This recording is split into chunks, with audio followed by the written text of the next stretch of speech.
Welcome back, everyone. Let's go ahead and do a comparison between the Samsung Galaxy S22 and the Samsung Galaxy S7 actually, and see which specific one you should go and pick up. Now, it's quite obvious I would not recommend buying a Galaxy S7 anymore, but it is very interesting to see how times have changed from 2016 to 2022. I mean, it's pretty crazy, 6 years difference between them. And there's a lot of differences for sure. There's still some advantages for an S7 though. Now, I will leave both these phones or this one and some other phones I'll link in the description below. You can get them from there and help support the channel at the same time. Now on the front, the Galaxy S7 does have a 5.1-inch Super AMOLED display, and it's a 1440p panel. And what I'll definitely tell you is the panel itself on the Galaxy S7 is a lot better than you would probably think. You know, for it being a 6-year-old panel, I've definitely seen phones that came out even within the last like 2 years that probably don't look as good as this thing. It's an AMOLED, Super AMOLED panel as well, so it's still going to look great. The only thing that's kind of missing is there's a bunch of bezel around this panel, so it's definitely not the best looking panel anymore. There's also no 120 Hz, but other than that, the panel itself is really good.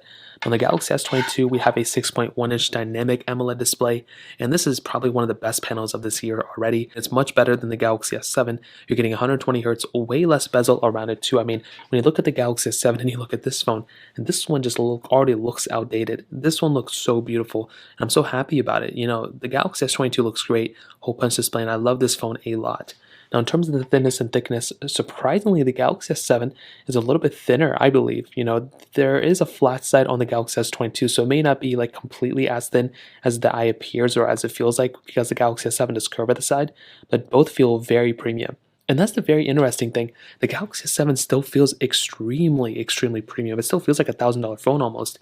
On the back, wireless charging on both, standard glass back on the Galaxy S7, and with the curved sides, like I mentioned, the Galaxy S22 has that frosted glass back, which looks and feels amazing. I love that type of premiumness on them, and that's one of my favorite things for sure. Triple camera setup as well.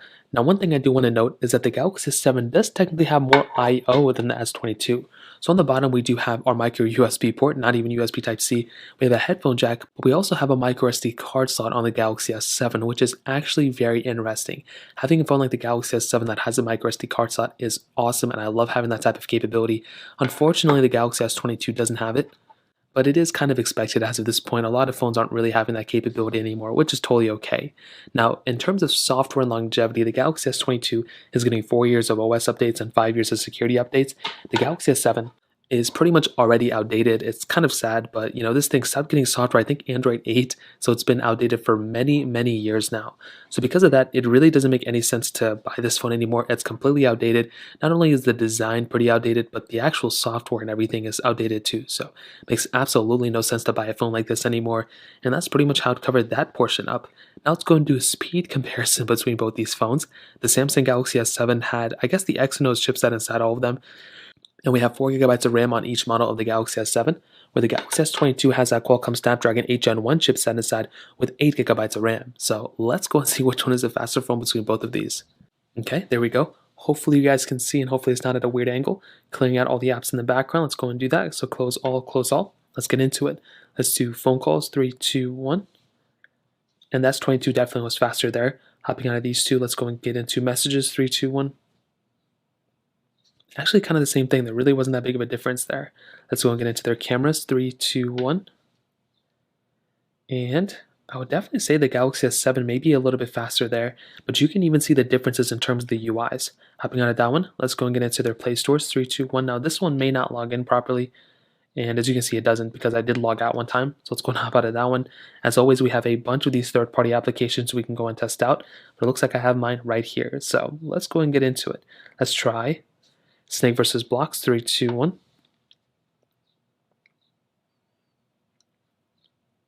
And the S22 definitely faster here. The S7 a little bit behind, but not as big of a difference as I thought there was going to be. You can see gameplay-wise, it's still actually pretty decent on the Galaxy S7. I know the Galaxy S22 is going to be pretty fast, but the S7 did a pretty decent job. Hopping out of that one, let's go and get into something like Temple Run 2, 3, 2, 1. And I don't know if this is going to be accurate or not, but it looks like the Galaxy S7 was kind of faster. Now, it may crash on the S22, so it did crash. but the S7 was kind of going through, like you guys kind of saw that, right? So we'll just kind of let this one slide, I guess. I mean, it's kind of annoying that that one kind of crashed on it. Let's go and hop into the next one. Let's go and get into something like stack. 3, 2, 1. And we did have a little bit of a pop-up here. I would still assume the S22 is probably the faster one, but let's just go and kind of get into some gameplay here. And it's very strange because the Galaxy S7 is way faster than I think. You know, I did not expect this phone to be as fast as it was, but it's doing actually a pretty decent job right now. So let's go and hop out of this one. Let's see what other applications we have here. I don't really think we have a ton that overlap, as you can see. So we'll just go and kind of come into here and we'll start loading up some of these basic applications that are on both. So I do want to get into the settings application. So let's go and get into something like their calendar application. 3, 2, 1. Definitely faster on the Galaxy S22. Hopping out of that one, let's go and get into like clock. 3, 2, 1. I can think again, it was faster on the Galaxy S22. Let's try their settings applications. 3, 2, 1. Definitely faster on the S22. A little bit slower on the S7, but again, definitely still a pretty good speed. Hopping out of this one. Let's just get into Samsung Pay. 3, 2, 1. And they haven't changed this icon in a long time either.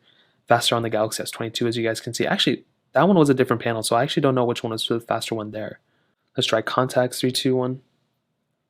And I think it may have been faster on the Galaxy S22. So that kind of covers it up. I'll definitely tell you the S22 is way faster than the S7. I will definitely tell you the S22 is a fast phone, but the S7 did a pretty decent job as well. So that kind of covers it up there. Now let's go and quickly hit on the cameras. Now, as I mentioned before, triple camera setup on the Galaxy S22, a wide, ultra-wide, and telephoto lens. The Galaxy S7 has a single wide-angle lens. Now, with something like the Samsung Galaxy S7, it is pretty much an outdated camera. We can do 4K at 30 on the back, which is great, and we can do 1080p on the front, but it's pretty much outdated. We don't have an ultra-wide sensor, and we don't have a telephoto lens anymore.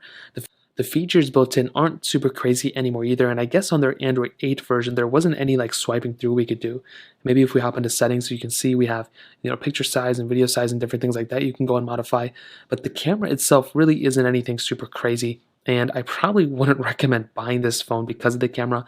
I do think the quality is kind of decent though, for it being, you know, as old as it is. But you can see when there's not a lot of features built into this specific camera. However, when you look at something like the Galaxy S22, this is a completely different setup. You have a lot more options down here: portrait mode, video mode. You can do 8K capability in the back, 4K at 60 on the front and the back too. And if we click on more, look how many more options we have. I mean, the S7 doesn't really have any features built into that camera, and this one has a ton of features built in. One of my favorite things about the Galaxy S22 is the amazing camera this thing has in it. So without a doubt, if you have an S7 or you even have an S8, S9, probably even an S10, going up to the Galaxy S22, the camera is going to be a big difference for sure. So ultimately, to kind of sum up this whole entire video, if you have a Galaxy S7, I think going up to a Galaxy S22 is a worthwhile upgrade. This phone has everything going for it. It's perfect in so many different ways. It's a beautiful device, it looks amazing, and there's really not too much to complain about. I think the Galaxy S7 did kind of surprise me though today. I mean, the fact that it has a micro SD card slot, tremendous build quality, beautiful display, and the performance of this phone is still pretty decent. Unfortunately, it's completely outdated with software, and it does look dated for sure. The camera really isn't that great anymore. It's probably one of its biggest disadvantages, and I think it's still I think it's a good phone when you consider how old it is, but I would not recommend anybody buying it, and I don't want to give the impression that this phone is still like usable. It is, but it's just outdated with software, so a lot of things aren't really going to work properly. I mean, Android 8, that was many versions, that was years and years ago this thing was supported with software, so it's not even supported with security updates anymore. So definitely the S22 is worth it in my opinion. If you want to pick up, you know, like the S22, like I mentioned, links are down in the description. Hit the like button if you guys enjoyed the video, but definitely hit that subscribe button. More importantly than everything else, I love every single one of you guys. Hopefully I'll catch you guys in the next video. Peace out till then.